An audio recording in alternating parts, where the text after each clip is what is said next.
Bonjour, aujourd'hui je vous propose de visiter la plus francophone des villes d'Amérique du Nord, direction Montréal, le Vieux-Port, le Mont-Royal, la ville souterraine et bien sûr le Parc olympique.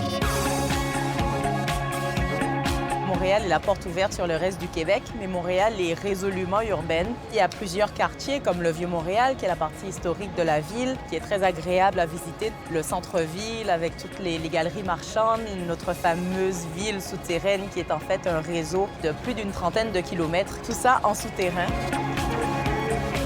À Montréal, pour se protéger des intempéries, moins 30 l'hiver, plus 30 l'été, il y a la ville souterraine, on peut aller partout.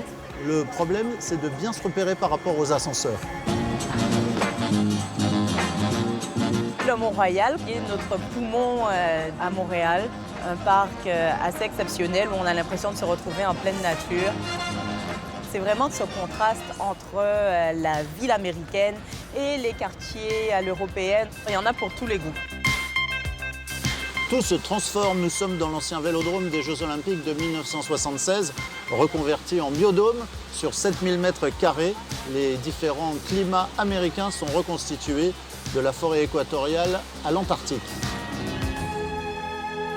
Petite séquence nostalgie au musée du commerce de la fourrure de Lachine qui rend hommage aux trappeurs. Installé dans un hangar de pierre de 1803, l'expo tient dans une seule pièce, mais on apprend pas mal de choses sur le business de la fourrure et la compagnie de la baie d'Hudson qui a permis à Montréal de rayonner à travers le monde. Je dirais que la meilleure manière de se déplacer à Montréal quand on est en fauteuil roulant est vraiment de louer une voiture adaptée. Vous pouvez en trouver à l'aéroport et ça vous permet vraiment de découvrir tous les quartiers, la ville étant quand même assez étendue.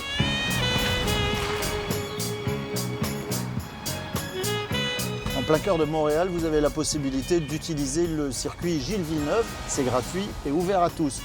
Vous pouvez vous prendre pour un pilote de Formule 1, mais pas dépasser les 30 km/h. Il y a la possibilité en fait de prendre des bus adaptés. Les autobus de Montréal ont la possibilité de descendre à niveau de la rue et de sortir une planche pour accéder en fait à l'intérieur de l'autobus.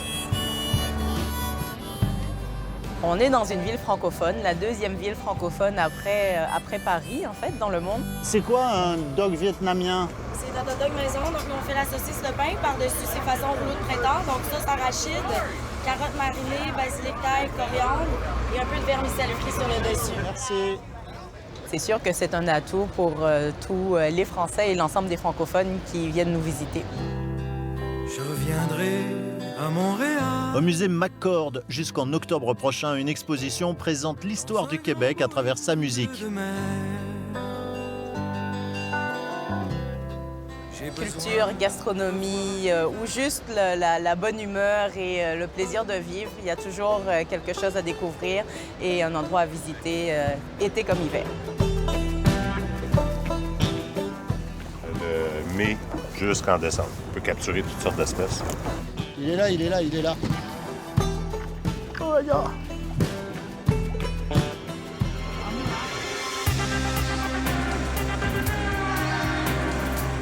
En octobre prochain, Montréal sera la capitale mondiale du tourisme pour tous. Un sommet réunira des spécialistes du monde entier pour tenter d'élaborer des normes internationales d'accessibilité touristique.